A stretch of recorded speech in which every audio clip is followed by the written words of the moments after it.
사형은 법에 의한 살인이라는 말이 있습니다. 전 세계적으로 사형 폐지를 주장하는 사람들이 흔히 이런 말을 씁니다.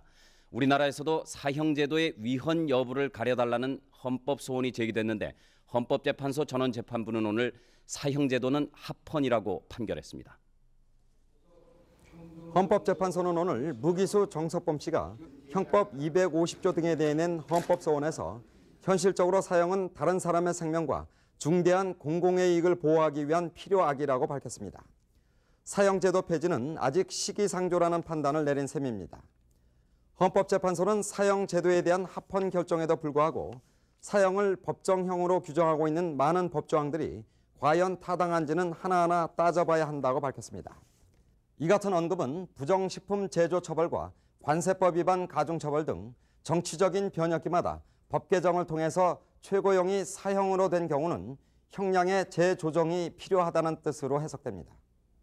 오늘 9명의 재판관 중 조승형, 김진우 재판관은 소수 의견을 통해 생명권은 최고의 기본권이라면서 시대 변화에 맞춰 사형제도는 폐지해야 한다고 주장했습니다. 현재 사형제도가 남아있는 나라는 60여 개 국가로 영국, 독일 등 63개 나라는 이미 사형제도를 폐지했습니다. MBC 뉴스 김동석입니다.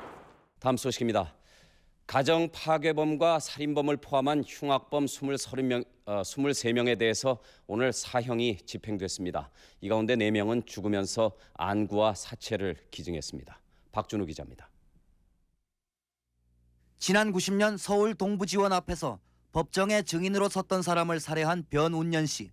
또 지난 91년 가을 일요일에 자전거 타는 학생들이 붐비는 서울 여의도 광장에서 미친 듯이 차를 몰아 19명을 죽거나 다치게 한 김용재 씨.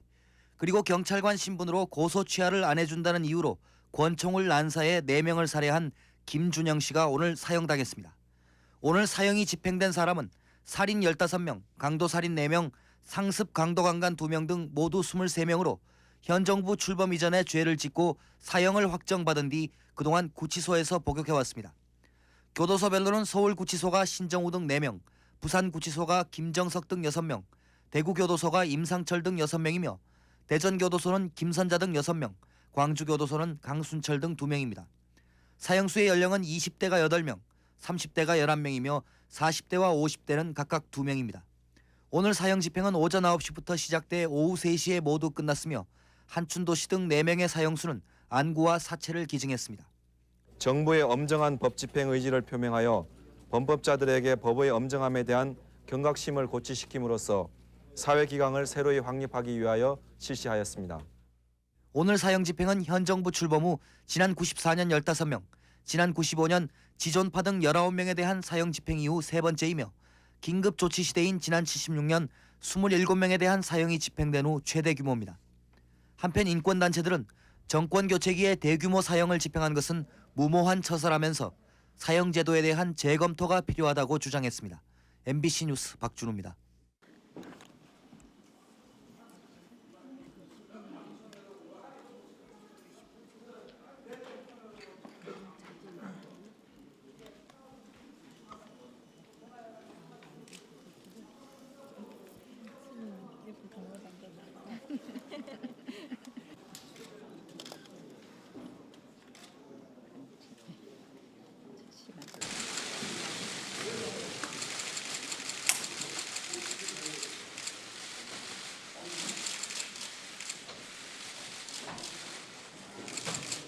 앉으십시오.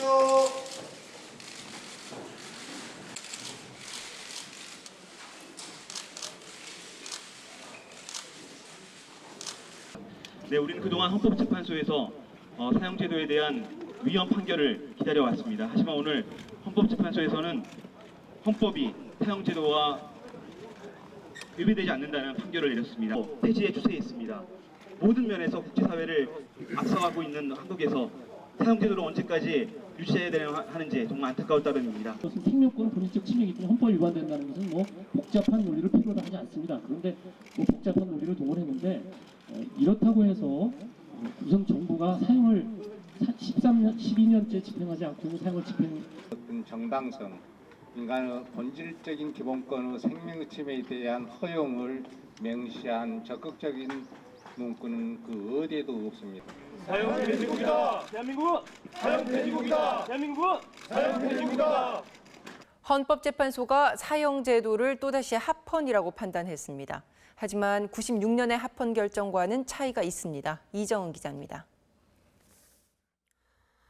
헌법재판소는 사형제가 헌법에 위배되지 않는다면서 재판관 5대 4의 의견으로 합헌 결정을 내렸습니다. 사형제가 헌법이 예상한 형벌의 종류인 만큼 헌법에 위배된다고 볼 수는 없다는 겁니다. 또 사형제 유지로 범죄 예방이나 생명보호와 같은 공익을 실현할 수도 있다고 밝혔습니다.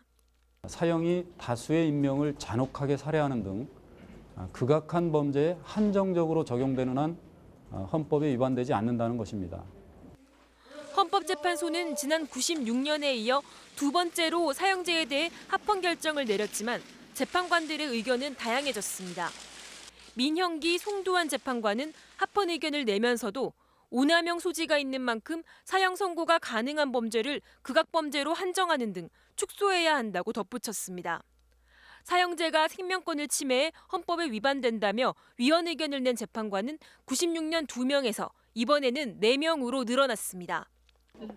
헌법재판소 결정에 대해 일부에선 사형제 폐지가 시기상조라며 동의했고 한편에선 시대착오적 결정이라고 비난했습니다. 대한변호사협회는 합헌 결정이 났지만 법 개정을 통해 사형제를 폐지해야 한다고 주장했습니다. 국회는 140여 개 법률에 산재되어 있는 사형제도를 일괄적으로 폐지하는 사형 폐지 특별법을 조속히 제정하라. 우리나라는 97년 12월 이후 사형을 집행하지 않아 실질적 사형 폐지국으로 분류돼 있으며 현재 사형이 확정된 사형수는 59명입니다. MBC 뉴스 이정은입니다. 무려 20명을 살해한 연쇄살인범 유영철, 여성 10명의 목숨을 앗아간 강호순, 초소에서 총기를 난사해 장병 5명을 숨지게 한 임모병장, 모두 사형이 확정된 사형수들이지만 우리나라는 이들을 교도소에 가두고 있을 뿐 25년 가까이 사형을 집행하지 않고 있습니다. 법에만 존재하는 사형제를 폐지해야 할지, 엄연히 형벌로 의미가 있으니 유지할지 여러분 생각은 어떠십니까? 오늘 헌법재판소 공개 변론에서 벌어진 양측의 공방, 먼저 정상빈 기자가 정리했습니다. 1998년 강원도 삼척에서 흙먼지를 뿌리며 추월했다는 이유로 신혼부부를 엽총으로 살해한 정모 씨에게 사형이 확정됐습니다. 악마가 시켰다며 어머니와 아버지를 흉기로 살해한 윤모 씨. 검찰은 사형을 구형했지만 법원은 무기징역을 확정했습니다. 두 살인범들이 사형제 때문에 자신의 생명권이 침해당했다며 헌법 소원을 냈습니다. 헌법 소원은 기본권을 침해당한 당사자만 낼 수 있어 사형이 선고된 또 사형될 뻔한 흉악범들이 청구인이 된 겁니다. 헌법재판소가 연 공개 변론, 생명에 대한 철학적 논의와 함께 사형제의 현실적 효과에 대한 공방이 벌어졌습니다. 위헌론자들은 국가가 생기기 전부터 존재해온 생명을 국가가 뺏을 수 있냐며 범죄 예방 효과도 입증된 적 없다고 주장했습니다. 1930년대부터 본격적으로 시작된 미국의 사형 집행과 범죄 위해력 효과에 관한 연구의 대부분은 사형을 집행하더라도 살인 사건의 발생이 줄어들지 않는다는 결론을 내렸습니다. 법무부는 생명이 절대적이라면 낙태는 어떻게 허용하냐고 되물으면서 사형제의 효과를 방증하는 외국 사례를 제시했습니다. 실제로 영국에서는 1965년 사형제 폐지 이후 20년 동안의 살인죄가 그 이전 20년 동안에 비하여 60%나 증가한 통계가 나왔습니다. 억울한 사형이 집행될 수 있다는 지적에는 매년 살인범은 800여 명인데 사형은 한두 명일 정도로 엄격하다는 반박이 이어졌습니다. 양측 의견을 들은 헌재는 조만간 사형이 위헌인지 결론을 내릴 예정입니다. MBC 뉴스 정상빈입니다. 헌법재판소는 이미 2차례에 걸쳐 사형제는 계속 있어야 한다고 결정한 바 있습니다. 12년 만에 열리는 사형제 위헌 심판, 이번엔 다를까요? 재판관 9명 중 6명 이상이 위헌이란 의견을 내면 우리나라 사형제도는 없어집니다. 지금 9명의 헌법재판관은 어떤 소신을 갖고 있는지 손구민 기자가 과거 발언을 찾아봤습니다. 현재 헌법재판관 9명의 국회 인사청문회를 확인해봤습니다. 사형제 폐지 쪽에 적극적으로 검토가 필요하지 않은가. 그 사형제는 폐지되면 좋겠다는 뜻입니다. 5명이 사형제 폐지 소신을 밝혔습니다. 사형제가 필요하다고 한 건 단 한 명이었습니다. 형사소송법에 규정돼 있고 또 극악무도한 흉악범이 있을 수 있으니까 정책적 두 명은 유보적인 입장. 확실하게 결론을 못 냈습니다. 나머지 한 명은 사형제 언급이 없었습니다. 사형제가 위헌 심판대에 오른 건 이번이 세 번째. 1996년 첫 결정 때는 재판관 2명만 사형제를 위헌으로 봤는데 14년 뒤에는 4명이 위헌 의견을 냈습니다. 이번엔 벌써 5명이 위헌 쪽으로 기울어져 있는 겁니다. 재판관 개인의 생각이 달라졌을 수도 있지만 위헌 결정 가능성이 높아진 건 분명해 보입니다. 비단 한국 내의 인권 증진뿐 아니라 집행하는 관행을 가진 아시아의 여러 국가들에게 강력한 메시지를 보낼 수 있습니다.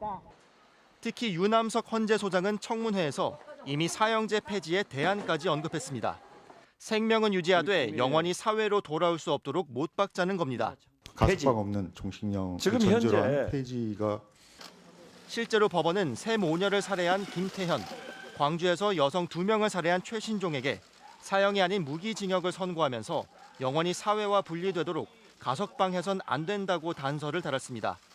현재로선 어디까지나 판사의 당부일 뿐 가석방 권한을 가진 법무부가 따를 의무는 없습니다. 만약 사형제가 위헌으로 결정돼 폐지된다면 대안에 대한 입법 논의가 이어질 것으로 보입니다. MBC 뉴스 손구민입니다.